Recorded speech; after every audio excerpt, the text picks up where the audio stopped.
Hi, my name is Renford Reese. I'm a professor in the political science department and director of the Colorful Flags program at Cal Poly Pomona. We're here today as a part of the Prison Race series to have a candid discussion with Mr. John Lee, a person who has worked in the California corrections system for over 3 decades. I want to have a discussion with him about the good, the bad, and the ugly regarding this system. He has the credentials and the credibility to talk about ways in which this system should be reformed. John, glad to have you with us. Good morning. It's good to be here. So tell me about your background. Where did you grow up? I was actually born in Texas. I was raised in Texas, and I went to the Air Force Academy for about a year, and I was back in Texas. And I was going to the University of Texas, and my mother thought, just being a bartender, going there, studying to be an engineer was probably not the best thing for me, so she wanted me to come to California. And actually, I came to California to attend Cal Poly because of their engineering program. Right. And my brother-in-law had a different agenda. I didn't know it at the time, but my family actually wanted me to work into the penal system. And I was a bartender at Griswold. I was a party bartender, going to school, having a wonderful life. And I went out and I took the test, and the rest is history. So when you say the rest is history, tell me about your first job working in the correction system. I didn't have a clue what prisons were about, not at all. What year was it? This was in 1978. It's been a long time ago, 1978. And like most people, my impression of prison was formed by Hollywood. And I got in and it was a harsh reality check. It was totally different. I was a correctional officer and I worked the housing units. When you say it was totally different, was it less violent, more violent? Did you have, what were the type of challenges you faced when you came in as a correctional officer? Luckily, I had some really good supervisors, and their training methods were, I'd say they were a little bit different, but they were quite effective. They took me to see a dead body of someone who had been murdered. Inside the prison? Inside the prison. Rigor mortis had actually set in. You could see the blood. And then it was just a harsh reality check of where you are. And then everything that people told you and they taught you, you learned because you needed it for survival. So what was your mindset? I mean, after seeing this dead body, what was your mindset after this point? Well, at first, like most, I was 21. I was young. I'd gone in. And my thought pattern was when people went to prison, they were really humble. They were scared. And they did everything that I thought they were called guards, told them to do. And when I got there, it was totally different. It was more violent than what I thought it was. It was, I had no clue that they had drug dealings in there, extortion, rapes, murders. Right, so when you hear about the violence, you hear about the predators, the sexual predators. So this is not Hollywood, this is all reality? What you hear does not prepare you for what you actually experience. You haven't lived it until you've lived it. Right. So tell me about some of the challenges you faced along the way in the system. Luckily for me, one of the biggest aids for me was I grew up poor.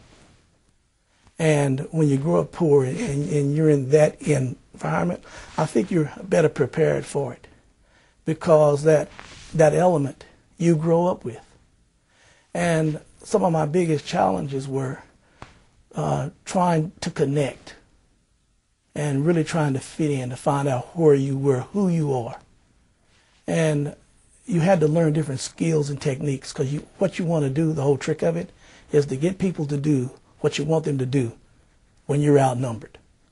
Right, and you have to use multiple techniques. You can't just use one monolithic model of trying to get someone to do something that you want them to do. So correct. So did you embrace a type of humanistic philosophy, or were you tough, or were you? Not at first. At first, It's a facade, I think, for a lot of people, because you really don't want the inmates to get close to you. And you're dealing with, there's two different, shall we say, mindsets, okay? The inmates, they have a way that they have to learn to do their time. Then you've got the officers that have to really learn how to deal with inmates. And when you're impressionable and you really don't know who you are, you think you know, but you don't know, there's a facade on where you don't want inmates to get close to you, where you want to be perceived as tough, not weak. And it's really dangerous because sometimes you can go over into what the inmate's mindset is. And it takes some years to mature. And throughout the years, you become more, shall we say, humanistic, yes. And do you think that the inmates respond to this humanistic approach more or better than they respond to this type of hardened approach? They respond to, let me put it in more prison jargon. They respond more to the person that's real, that's actually real, that's not being somebody, trying to be someone who they aren't. You actually have to be a very real person. You're there to do your job. You're there to treat them with some respect, with some dignity. They respond to that. So if you give a person respect, they give you back that respect? The majority of the time, yes. Right. Okay, now tell me about some of the incidents. I mean, you said you embraced this humanistic approach. Tell me if that worked all the time, and tell me about some of the incidents that really kind of challenge your philosophy. Well, working with prison gangs, that doesn't necessarily work all the time. But what they do honor and what they do respect is respect. They give you respect if you give them their respect. My whole outlook basically changed in probably about 1989 or 1990 when I was at the women's prison. And as you start to do more and more, shall we say, the longer I was there, I actually started to do time with the inmates. You actually get to know some of the inmates that are actually there for long periods of time, or those that go out and they come back in. And the more you learn about a person, the more you learn, what they respond to, what they actually need. And when you can start to look at a person in a different light for, shall we say, rehabilitation or to reintegration, you start to see that, this is not an animal. They're human, and they have needs. And that's probably the biggest challenge right now. And there's competing forces. I mean, we had, in my opinion, we had a union that was more for, shall we say, job security rather than for rehabilitation. And at one point, rehabilitation was actually, you were considered, or you're weak, What, if you were a correctional officer or a parole administrator and you advocated rehabilitation, you were looked upon as being weak by other correctional officers that didn't have the same philosophy?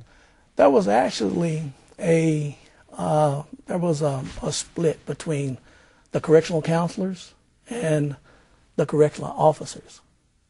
And what the term was, well, they're more into caring treatment. We're into knocking heads. Right. So do you think it was a 50-50 split? It was just a split in what their philosophies were, what their job titles were, what their job duties were. No, I mean in terms of the proportions of, you mean the job duties of the counselor? The counselors, versus the social workers. Okay, yes. Well, how many correctional officers in terms of proportions and percentages do you think were the head knocker types versus those who really had the approach that you had?